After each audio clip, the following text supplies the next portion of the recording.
some of the technology bases that we've got across Europe, and obviously including the US, do give us a technical advantage. The challenge is making sure that turns into a capability advantage on the front line.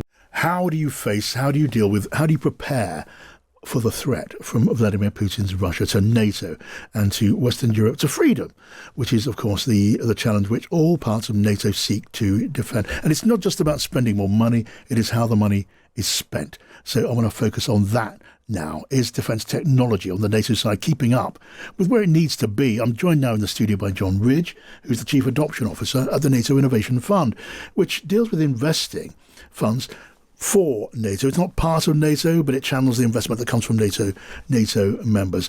And it is currently looking at an investment of €1 billion. So we're talking about, this is not small potatoes. John Ridge, welcome to you. Thank you very much indeed. So let me then talk about spending by NATO members on defence. Now, look, I'll come to the question of, is it big enough? And the answer is going to be, I suppose, maybe certainly not now. Maybe let's talk about the future. But right now, are NATO countries, John, spending the funds that they do devote to defence as efficiently and as effectively as they could and should? I think that's a really important question. The point you made earlier, it's not just about the overall scale of it, it's where you put the money.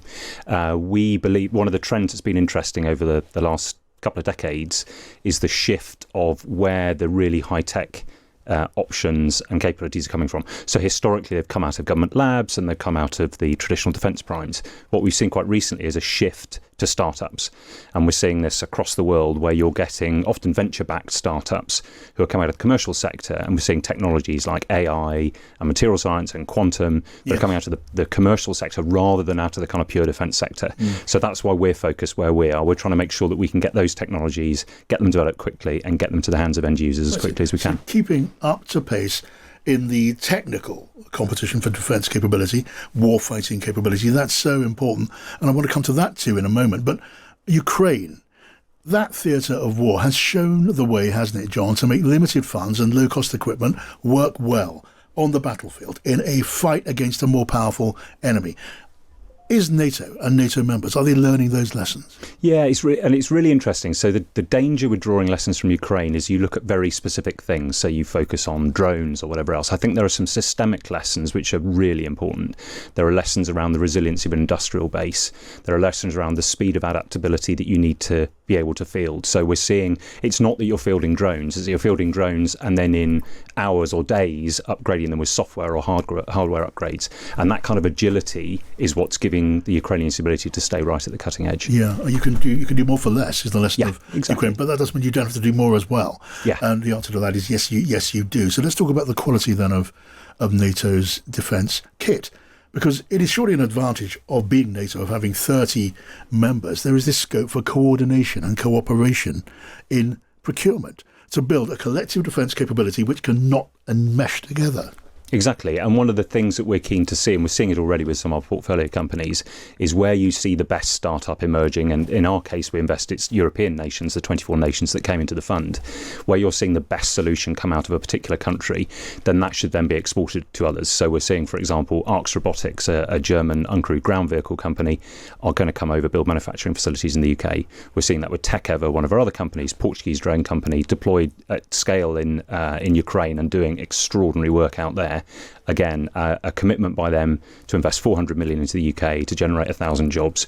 That is the sort of thing, and therefore you're getting these best of breed and expanding them out over NATO rather than having 32 different versions of a particular piece of kit. Yeah, best of breed is a really, really good way of putting it.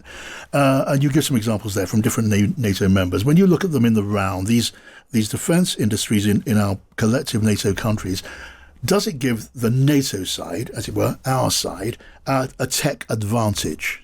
I think, some of the technology bases that we've got across Europe, and obviously including the US, do give us a technical advantage. The challenge is making sure that turns into a capability advantage on the front line, and that's the really hard bit. That's the kind of nature of my job.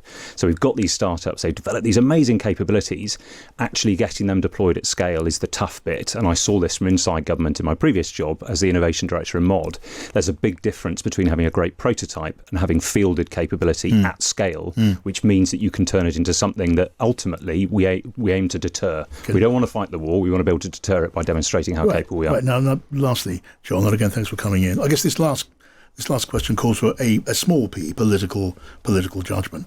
When you look at what is happening now in Belarus, the joint Russian-Belarus exercises, when you look at what happened yesterday, the incursion into Polish airspace by Russian drones, when you look at the context to all of this, the language and the war raging in Ukraine, do you believe the threat of war with Russia and the urgent need to prepare for it is fully and sufficiently appreciated and understood by NATO leaders?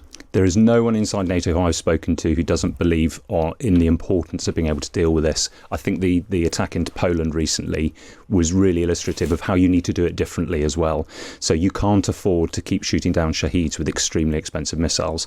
So we're talking to a number of startups at the moment who are trying to do this a different way with a cheaper model of doing it so that you can have more effect, more bang for the buck effectively. So yeah, everyone is aware of the threats, and you've seen that recently in the defence industrial strategy that was released by the UK. Again, very clear. Right, and more bang for the buck is the most literal use of that expression I've ever heard. John Ridge, thank you so much for joining me. Not at all. John Ridge, the Chief Adoption Officer at the NATO Innovation Fund. Last night, numerous drones from Russia violated Polish airspace. Our air defences were activated and successfully ensured the defence of NATO territory, as they are designed to do. The North Atlantic Council met this morning and discussed the situation in light of Poland's request for consultations under Article 4 of the Washington Treaty. Allies expressed solidarity with Poland and denounced Russia's reckless behaviour. A full assessment of the incident is ongoing. What is clear is that the violation last night is not an isolated incident. The Supreme Allied Commander will continue to actively manage our deterrence and defence posture along the entire eastern flank. Allies are resolved to defend every inch of Allied territory. We will closely monitor the situation along our eastern flank, our air defences continually at the ready. Yes, as I said, a full assessment is ongoing. But of course, whether it was intentionally or not, it is absolutely reckless. It is absolutely dangerous. But as I said, the full assessment is ongoing.